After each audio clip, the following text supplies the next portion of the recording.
The transport ship shuddered as it docked with Kepler Station.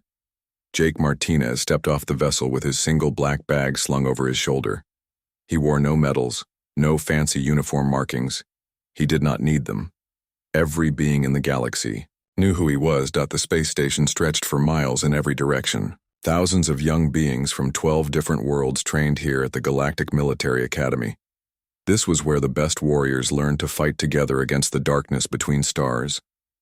Jake walked through the main corridor. Alien cadets stopped and stared. They whispered his name in their own languages. The Zephyrian cadets clicked their mandibles in respect. The massive Gorvani beat their chests once in salute. Even the proud Korthak warriors lowered their four-armed frames slightly as he passed Commander Jake Martinez, the apex warrior, the human who had done the impossible too many times to count. He had ended the siege of New Terra when 3 million lives hung in the balance. He had walked alone into the void wastes and returned with intelligence that saved entire star systems. He had led missions that other species called suicide runs and brought his people home alive. Now he was here to teach. The Academy needed someone who could show these young beings what real combat looked like. Jake was not sure he wanted the job, but orders were orders. The main training hall buzzed with activity. Hundreds of cadets filled the massive space. Jake saw the usual mix of species that made up the galactic military. Tall Altarian scouts practiced their lightning-fast movements. Massive Gorvani strongmen lifted weights that could crush normal beings. Velthari psionics sat in meditation circles, their blue skin glowing faintly as they exercised their mental powers. And scattered among them were humans. They looked small and weak compared to the other species. Most alien races wondered why humans were even allowed in the military. They had no natural armor like the Gorvani. They could not move at super speed like the Altarians. They had no psychic powers like the Velthari. But Jake knew better. He had seen what humans could do when everything went wrong. His eyes moved across the training hall, taking in details. He watched how the cadets moved, how they interacted, how they positioned themselves in the social order. The stronger species naturally took the center of the space. The weaker ones stayed at the edges. That was when he saw her. She sat alone, on a bench near the far wall. A human girl who looked maybe 18 years old. Brown hair pulled back in a simple ponytail. Average height, average build. She wore the same gray cadet uniform as everyone else. Nothing about her stood out. Except her eyes. Jake had seen those eyes before. In mirrors after bad missions. In the faces of soldiers who had survived things that should have killed them. They were calm, but not the calm of innocence. They were the calm of someone who had already seen the worst the universe could offer, and was no longer surprised by anything. The girl sat perfectly still, while chaos swirled around her. Korthak cadets wrestled nearby, their forearms grappling, as they tested their strength. She did not flinch when one of them crashed into the wall just feet from her bench. She simply watched with those calm, knowing eyes. Jake found himself walking toward her. He did not plan it. His feet just carried him across the training hall. Other cadets moved out of his way without thinking about it. They could sense the danger that radiated from him like heat from a star. He stopped in front of the girl. She looked up at him with no surprise, no fear, no excitement. Just calm attention. "You are Lisa Hayes," he said. It was not a question. He had memorized every cadet file before arriving. "Yes, sir," she replied. Her voice was quiet but steady. "Age 18. From Earth Colony 7. No family listed." Jake sat down on the bench beside her. The nearest cadets suddenly found reasons to train somewhere else. Interesting file. Very short, very incomplete. Lisa said nothing. She just watched the other cadets with those ancient eyes. "I knew a girl once," Jake continued. "Found her in the wreckage of a colony ship that had been drifting for months. Everyone else was dead.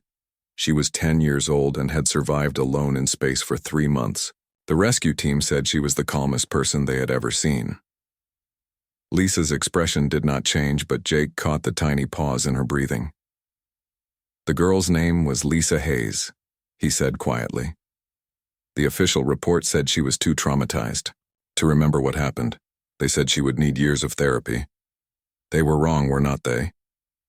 Lisa turned to look at him directly for the first time. Her eyes held depths that made Jake want to look away. "I remember everything," she said. Jake nodded. He had thought so. "That is why you are here.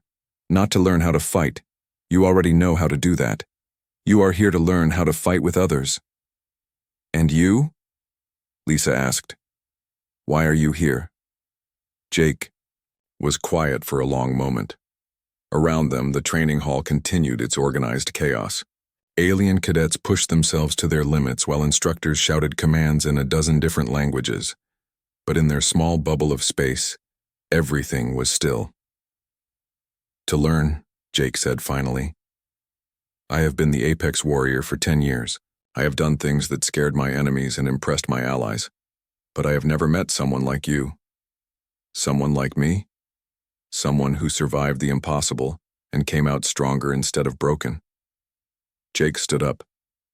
"I want to understand how you did it. I want to know what you have become." Lisa was quiet for a long time.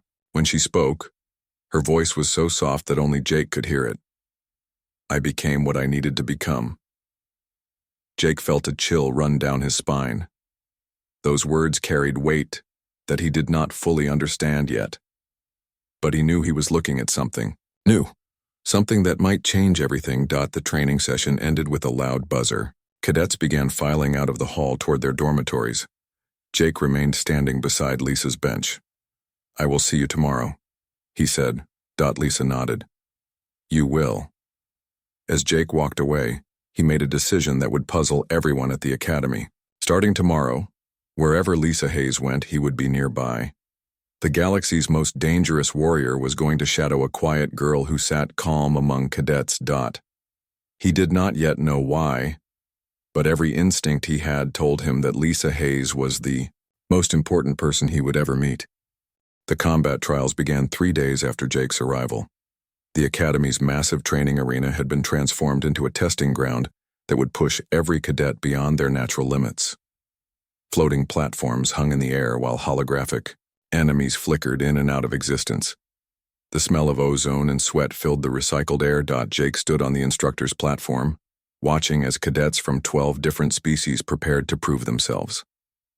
This was where the Academy separated the strong from the weak, the leaders from the followers. The Gorvani cadets went first, massive beings with rock-hard skin and strength that could crush steel.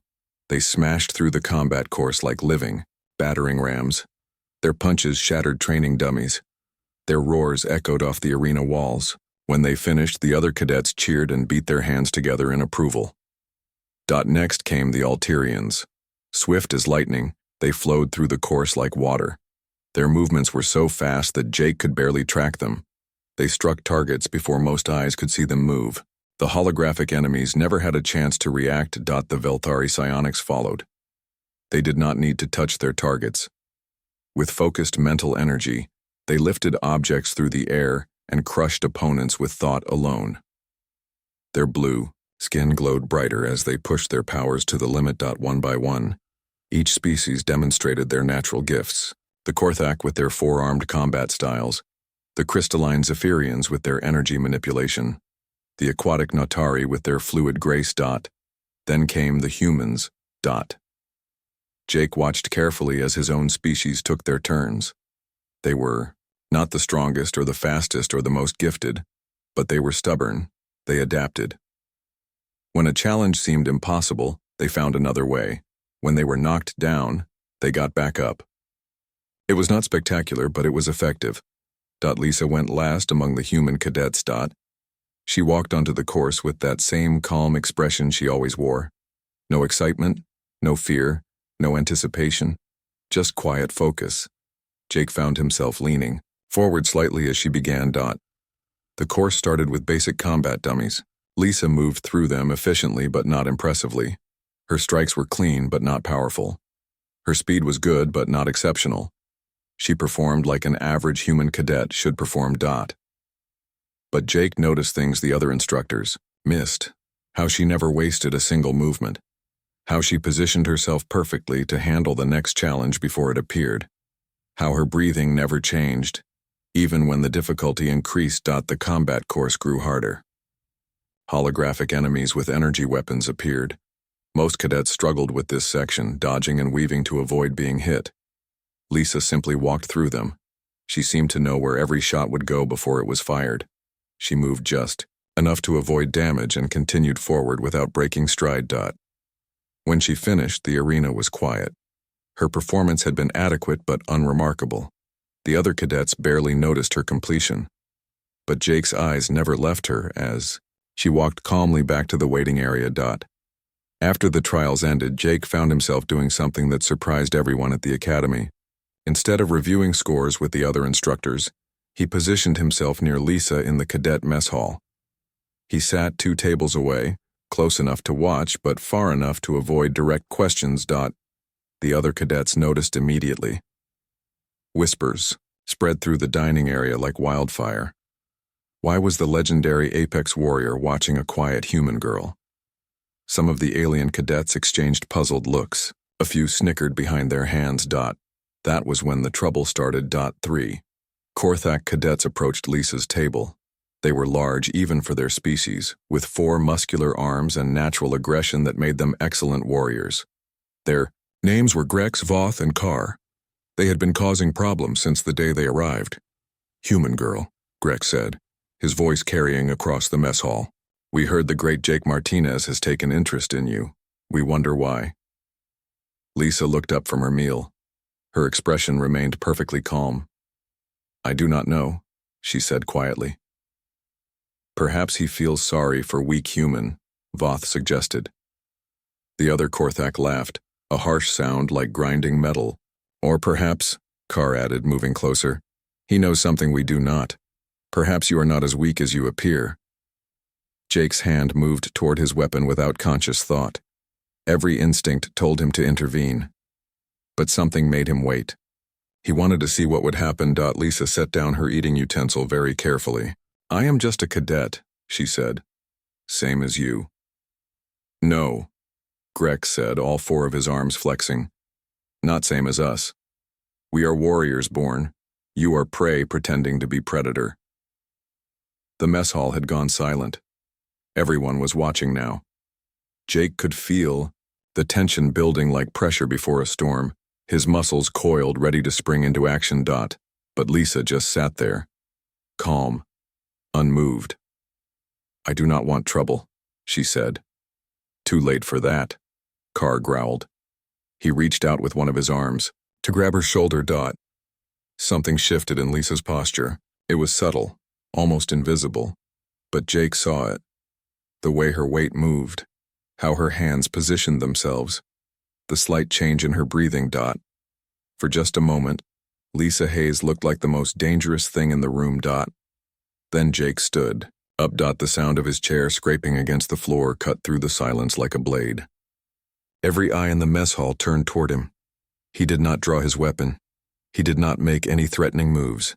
He simply stood and looked at the 3 Korthak cadets. That was enough. Grex S arm stopped inches from Lisa's shoulder.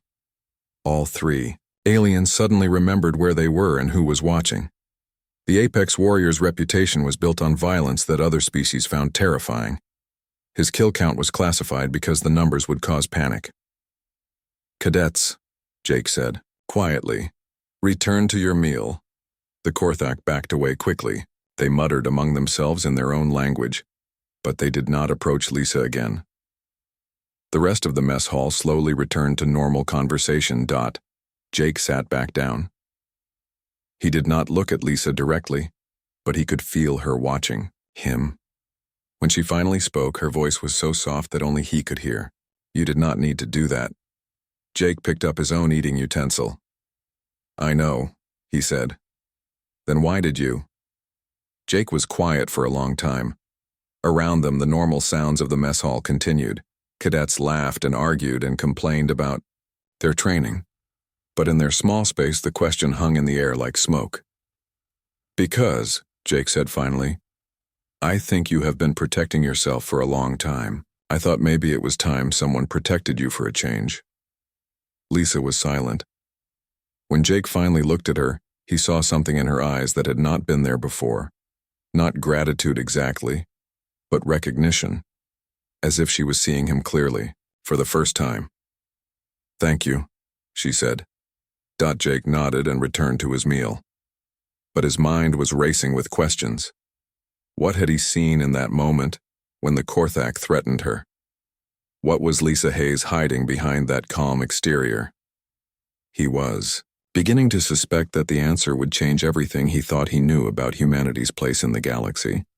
The nightmares came every few days. Jake would wake in his quarters, sweating and reaching for weapons that were not there. The dreams were always the same: fire and screaming, the faces of people he could not save, the weight of decisions that had kept him alive while others died. He had learned to live with them years ago.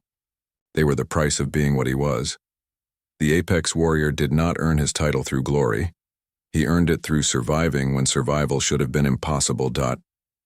Tonight was different. Tonight he found himself walking through the empty corridors of the academy at 3 a.m. His feet carried him toward the observation deck without conscious thought. He needed to see the stars. He needed to remember that space was vast and cold, and did not care about human pain. The observation deck was supposed to be empty at this hour. But as Jake approached, he saw a small figure silhouetted against the massive viewing window. Lisa. Hayes sat cross-legged on the floor, staring out at the stars. She did not turn when he entered. "Bad dreams?" she asked quietly. Jake stopped. He had not told anyone about the nightmares.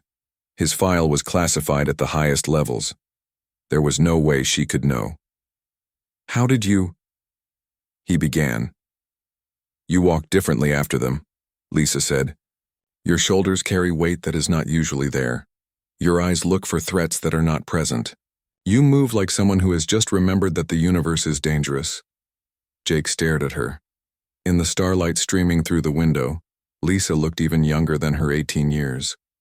But her words carried understanding that should have taken decades to learn. "You have them too," he said. It was not a question. Lisa nodded slowly. "Every night since I was 10 years old." Jake moved to sit beside her on the cold floor.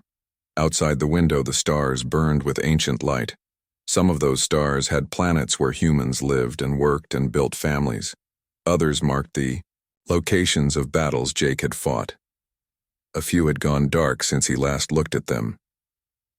"What do you dream about?" he asked. Lisa was quiet for so long that Jake thought she would not answer. When she finally spoke, her voice was barely a whisper. "Silence," she said. After everyone stopped screaming, Jake felt something cold settle in his stomach.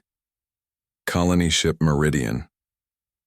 3,000 people," Lisa said. "Families with children, scientists and farmers and teachers.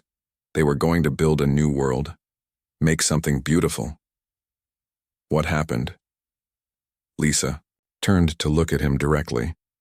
In the starlight, her eyes seemed to hold depths that went down forever. "The ship was sabotaged, not by aliens, by humans who decided that Colony 7 did not deserve to exist. They wanted the resources for themselves." Jake's hands slowly formed fists. He had read the classified reports. Meridian had been listed as a mechanical failure. Engine explosion. No survivors except one child found in an escape pod. "The explosions started in the engine room," Lisa continued. "But they had planted charges throughout the ship. Life support failed first, then gravity, then the hull began to crack." "You were 10 years old," Jake said. "Age does not matter when everyone around you is dying," Lisa replied. "I watched my parents try to seal a breach in the cargo bay. I watched them get sucked into space when the emergency doors failed. I watched families huddle together as the air ran out." Jake wanted to say something comforting. He wanted to tell her that it was over, that she was safe now. But he knew better. Some wounds never healed. They just taught you how to carry pain, without letting it destroy you. "How did you survive?" he asked. "I stopped being a child," Lisa said simply. "Children panic. Children cry for help that is not coming.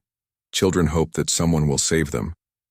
I realized that if I wanted to live, I had to become something else. What did you become? Lisa looked back out at the stars. Something that could do what needed to be done. The ship had emergency protocols, but they required adult authorization codes. So I learned to think like an adult. I found the security station and accessed the command systems. I routed power from non-essential systems to keep life support running in one small section. Jake listened in amazement. What she was describing would have challenged experienced engineers. You were alone for 3 months. The saboteurs had damaged the communication array. No one knew where we were. I had to keep myself alive while I repaired enough systems to send a distress signal. Lisa's voice never changed tone. She might have been describing a training exercise. I learned to be very efficient with resources: food, water, oxygen, power. I learned to sleep very little. I learned to work while scared, but never let fear make decisions for me. The report said you were traumatized, unable to remember. The report said what needed to be said. Lisa stood up and walked to the viewing window. She pressed her palm against the cold surface. The rescue team found a broken little girl who had survived something impossible. They wanted to help her heal. They wanted her to forget and move on and live a normal life. But you did not forget. No, Lisa said. I remembered everything, every face, every scream, every choice I made to keep breathing when everyone else stopped. And I decided that the little girl they found was exactly who I needed to be. Jake joined her at the window. Outside, a transport ship was approaching the station, its lights blinking in the darkness. Soon it would dock, and more cadets would arrive to learn how to fight and die for the galaxy. Why are you telling me this? He asked. Lisa turned to look at him. For the first time since he had met her, she smiled. It was a small expression, barely there, but it transformed her entire face. Because you are the only person I have met who understands what it costs to become what the situation requires, she said. You have been carrying the weight of other people's lives for years. You know what it feels like to make choices that keep you alive while others die. You know what it means to be strong enough to survive when surviving should be impossible. Jake felt something he had not experienced in years. Recognition. Understanding. For the first time since becoming the apex warrior, he was talking to someone who truly knew what his life was like. The other cadets, he said, they do not see what you really are. No, Lisa agreed. They see what I want them to see. A quiet girl who performs adequately but is not a threat. It is easier that way. But I see more. You see someone who has already paid the price for strength, Lisa said. Someone who has already been tested by the universe and found a way to pass. You recognize it because you have been tested too. Jake nodded slowly. Everything made sense now. Why he felt compelled to stay near her. Why he sensed danger in her calm. Why his instincts told him she was important. Lisa Hayes was not a cadet learning to be a warrior. She was already something beyond what most beings could comprehend. She was human adaptation taken to its logical extreme. She was what happened when survival was not enough and someone decided to transcend instead. What happens now? Jake asked. Lisa looked back out at the stars. Now we see what the Academy does when it finally understands what I am, she said. And we discover whether the galaxy is ready for what humanity can become when it stops accepting limitations.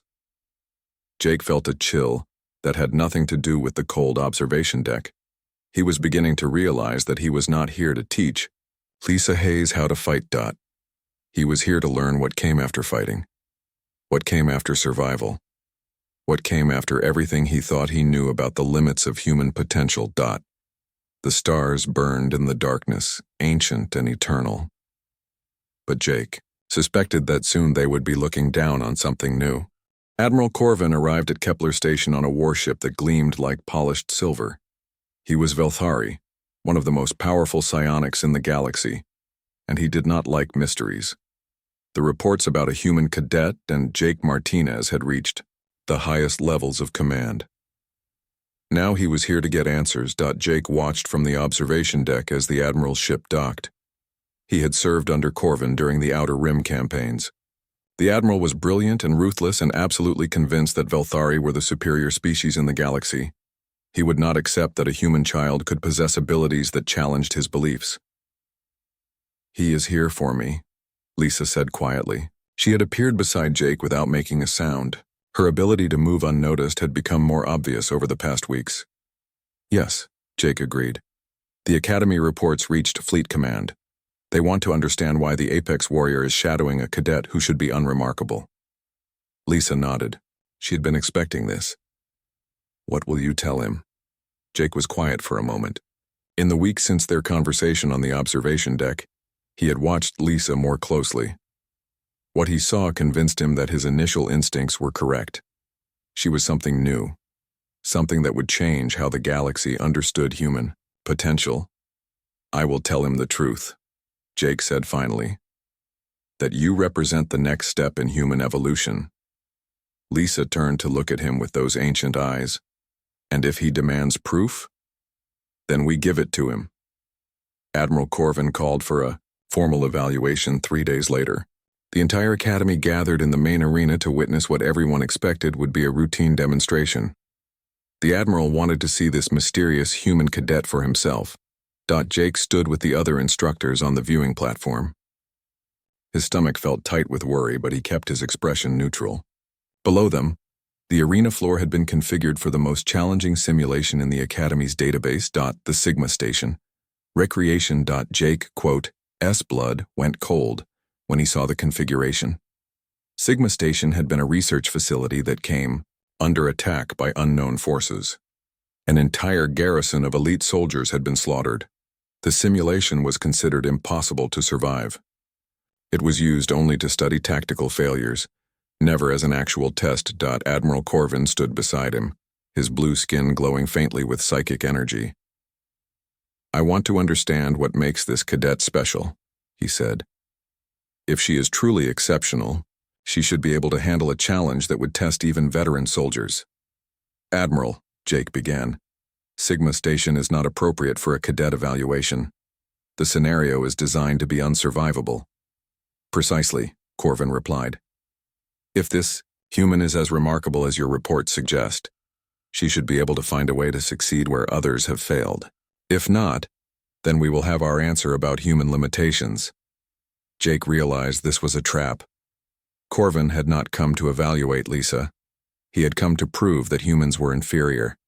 If Lisa failed, it would confirm his beliefs. If she somehow succeeded, he would find another explanation.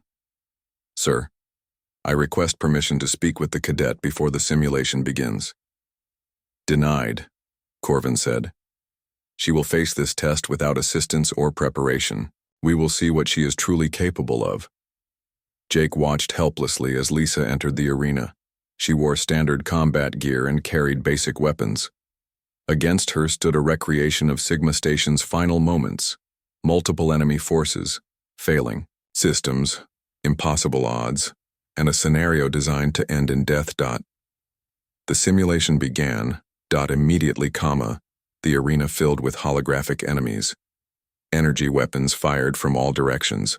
Explosions rocked the simulated station. Warning alarms blared as life support systems began to fail.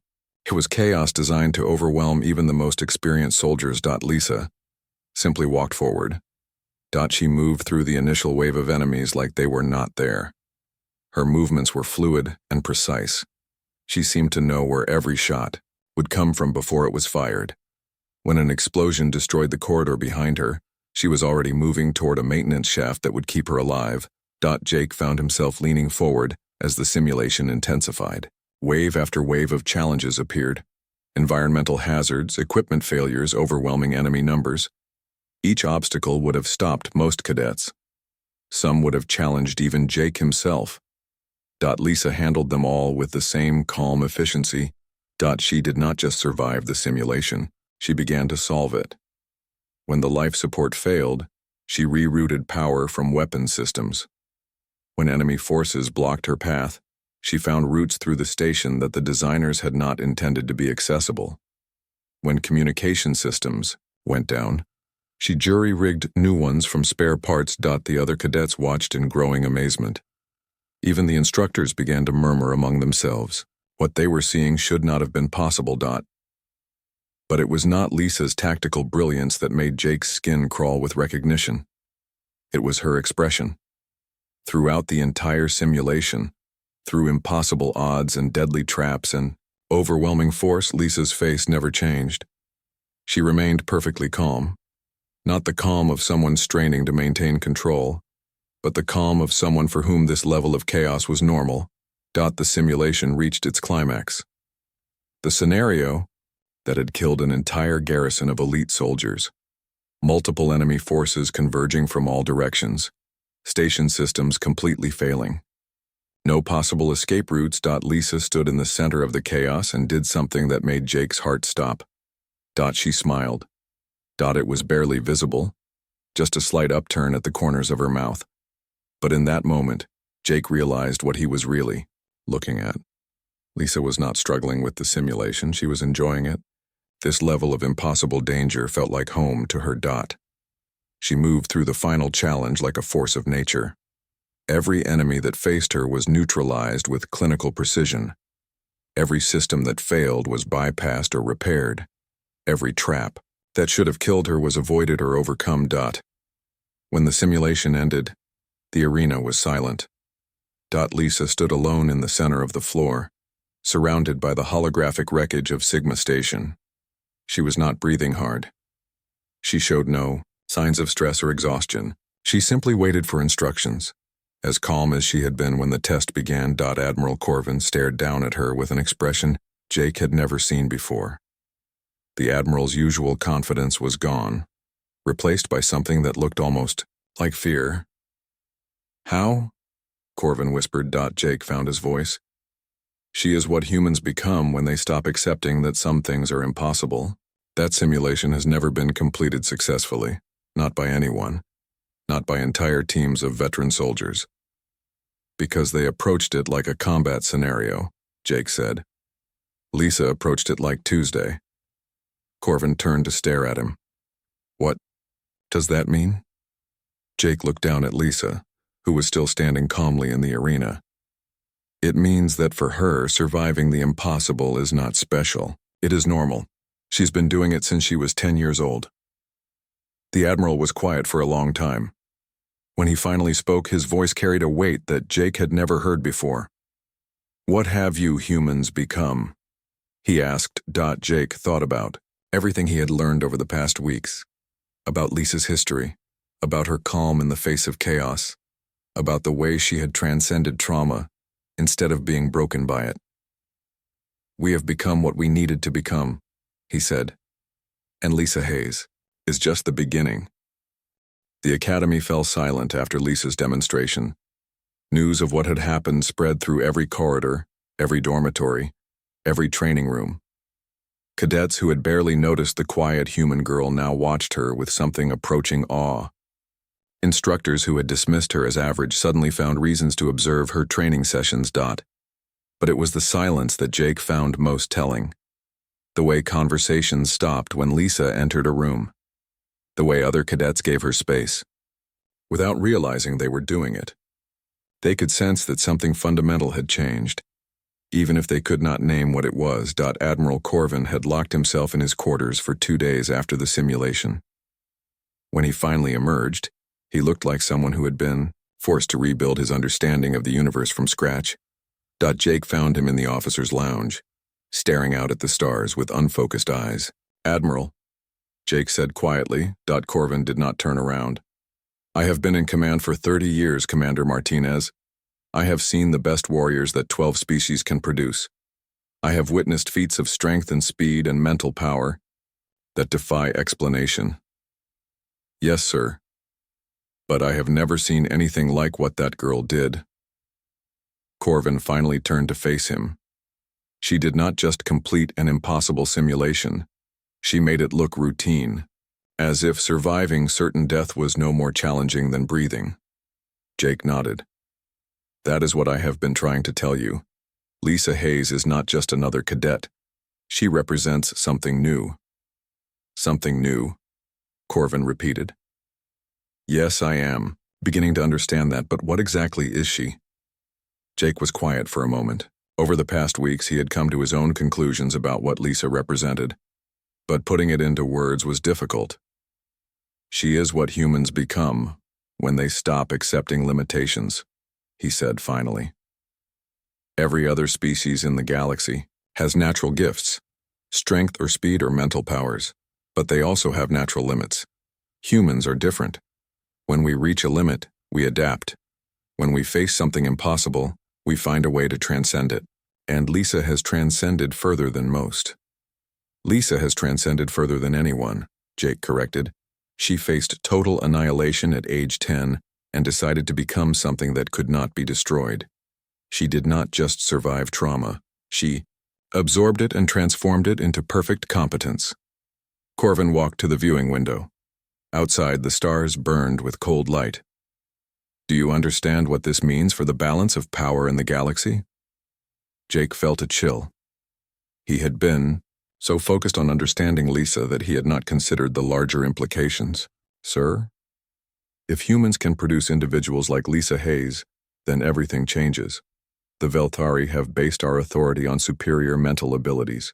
The Gorvani lead through physical dominance. The Alterians excel through speed and agility. We all assume that our natural gifts make us valuable to the galactic community.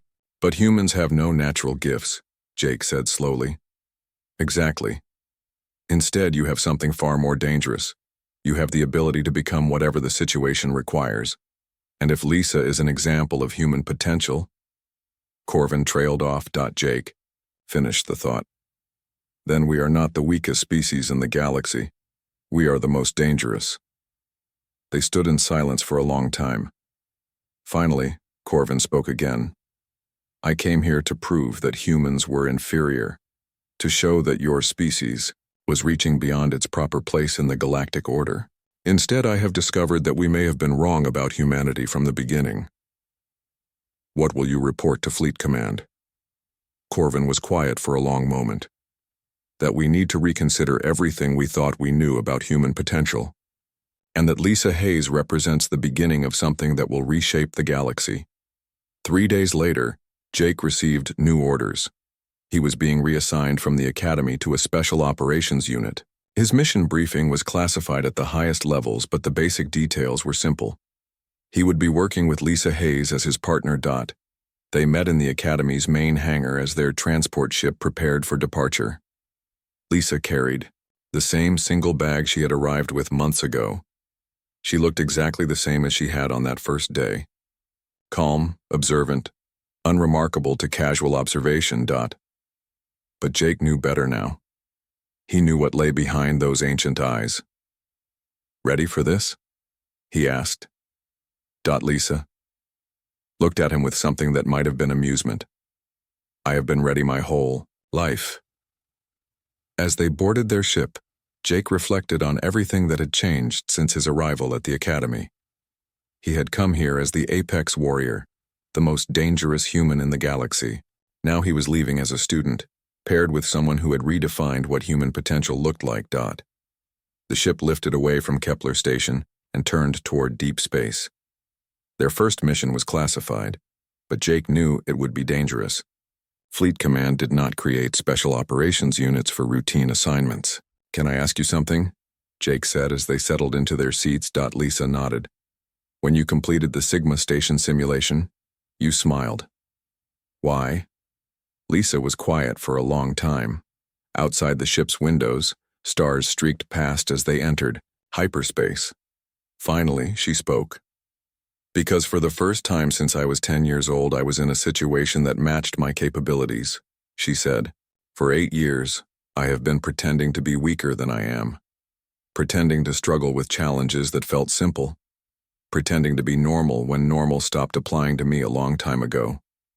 And now I get to be what I actually am, Lisa said. And you get to see what humans can accomplish when they stop holding themselves back. Jake felt a mixture of excitement and terror. He had spent years being the most dangerous human in the galaxy. Now he was partnered with someone who made him feel like a beginner. "What do you think we will face out there?" he asked. Lisa looked out at the stars rushing past. Her expression was calm, but Jake caught something else in her eyes. Anticipation. Hunger. The look of someone who had been waiting her entire life for challenges worthy of her abilities. "Everything," she said simply. "And when we do, the galaxy will finally understand what it means to be human." Jake leaned back in his seat and tried to process the magnitude of what was happening.